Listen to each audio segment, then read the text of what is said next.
Hey everyone, welcome back to my channel. It's Jessica Ward King, the Stigma Crusher here. So today I wanted to talk a little bit about word policing. So word policing is when when people use words that are inappropriate and you tell them right immediately that that's not appropriate, you can't say that. And it's often used in the context of, racial inequity, people using racial slurs, or it could be in the context of disability inequities. And we can also see it happen in the context of mental health stigma. And now I have actually advocated for a little bit of word policing, mostly self-word policing. So for myself, I am trying not to use the term crazy or manic or depressed in a way that is not talking about mental illness itself, but just, using the terms in a negative or derogatory sense. So I'm trying to word police myself. That's okay because it's me trying to speak better, trying to make better choices in my words, trying to make more concrete or specific choices in my words. So instead of saying, wow, that's crazy, I'll say, wow, that's wild or that's bizarre. And notice myself trying not to say, that's crazy, that's manic, I'm so depressed, I'm so OCD. Trying to notice myself when I use those turns of phrase that are so common in our society.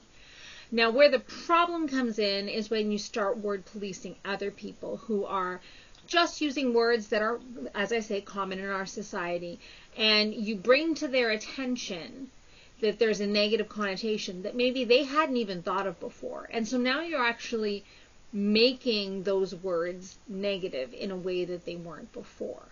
So when someone says, wow, that's so crazy, and you say, don't use the word crazy like that, it evokes immediate reaction from the person like, what do you mean? Like, this is my freedom of speech. I can say what I want.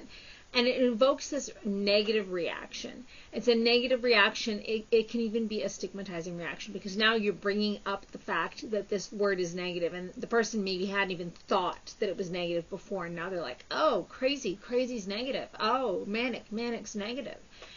And so that kind of word policing, there is actual research evidence that it does the opposite from stigma reducing and actually promotes stigma in people who otherwise wouldn't have had it.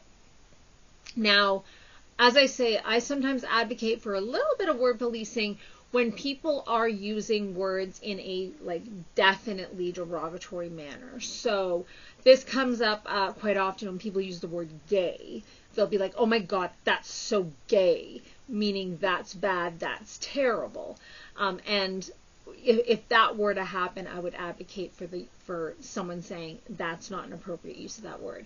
Similarly, when someone says something like that, they're being so schizophrenic, they think one thing one minute and one thing another minute. First of all, it's inaccurate, but second of all, it's an inappropriate use of the word. And particularly in contexts like professional contexts or contexts where there are a lot of people listening to that, I would say it's appropriate to call in the person and explain to the person that that's not an appropriate use of that word. But when we're just using in normal everyday conversation, oh my God, that's so crazy, I don't think it's necessary to call out the person and say we don't say crazy like that. I'm doing it for myself because I'm noticing the way that I use language and wanting to use language that's more precise and thereby influence perhaps other people to use different language. But I'm not calling them out and saying, don't say crazy. It's not crazy. Crazy is not a bad thing. And so in that way, I'm not word policing my friends and relatives and acquaintances every time they inappropriately use the word crazy, depressed, manic, OCD, whatever. So I would, even the research does tell us that this kind of word policing is not effective in stigma reducing.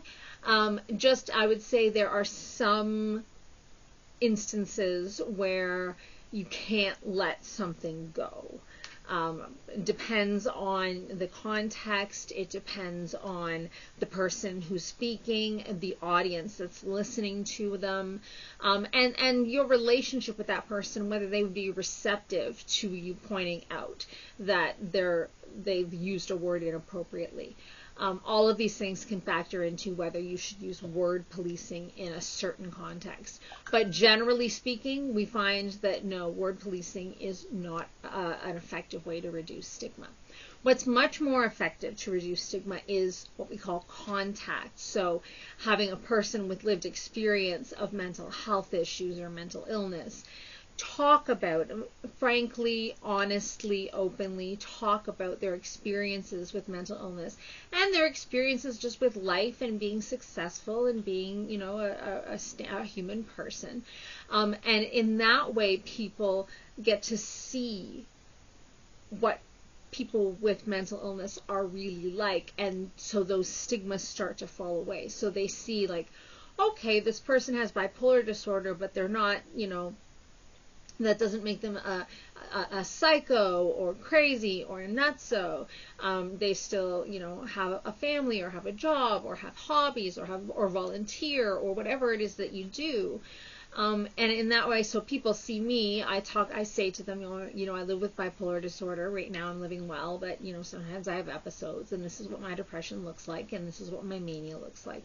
And they're like, oh, but, you're still showing up in life. You're not scary. You're not violent. You're not stupid. You're not lazy. You're not a suck on the system. You're not, all those things that we associate with the stigma around mental illness. And it's this contact, like little by little, not necessarily like, oh, they meet you once and now all of a sudden the stigma's gone, but little by little, getting to know people that are struggling with their mental health or living with mental illness, that kind of contact between persons with lived experience and the people that are stigmatizing can help. It reduces stigma little by little by little. And that's why it's so important for me to be open. So, for example, this week I just very openly and casually discussed my psychiatric disability with an employee. And it was surprising to that person, that I would just kind of bring something up kind of so off the cuff, but it allowed them to see me with my mental illness and me as a person kind of simultaneously. And I'm not saying this person was stigmatizing me, they weren't, but it's that kind of contact, that kind of, just being open, that is so important. It's not always possible to be open. The stigma against mental illness is real, and sometimes it would be socially damaging, it would be dangerous for a person living with mental illness to disclose that. And it's not always safe. A person doesn't always feel safe to do so. And that's okay. It doesn't mean that you're not stigma crushing. It just means that you're being selective about those times when you do offer contact to other people. You can, based on who the person is, what the situation is, how you're feeling at that moment, at that time, do you feel safe with this person? It does take a little bit of risk. It's always a little bit risky. It's always going to feel a little bit uncomfortable, I find, to be so open and honest about my mental illness, because that risk of stigma is there. But I just go kind of like instance by instance. Do I feel safe in this particular instance to be contact with other people? And little by little, we do reduce the stigma. So I hope this was helpful in terms of word policing and how we can effectively reduce stigma without word policing.